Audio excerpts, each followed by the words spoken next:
شباب يحسبون الدين جهلا وشيب يحسبون الجهل دينا. ابن رشد مفيش بيت في الأندلس إلا وفي حد اتعلم على إيد ابن رشد. عايز تحس إن مقامك عالي؟ اعمل شيء ينفع الناس. ابن رشد ده لازم يتسكت خالص. باين عليك راجع للهوس تاني.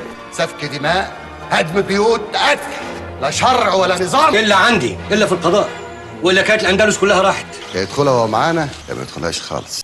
ترقص أرقص غصب عني، أرقص غصب عني، غصب عني أرقص. الرقص اللي انتوا بترقصوه ده هترقصوه في نار جهنم. عارف فتوى معناها إيه؟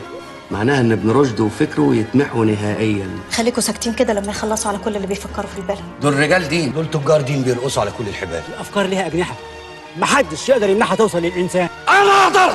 أنا بكتب ليه ولمين؟ ما أنا بكتبه وما بوصلش لحد. مش ابن رشد هو اللي يهرب من الميدان ويسيب الساحه للشيخ رياض واتباعه؟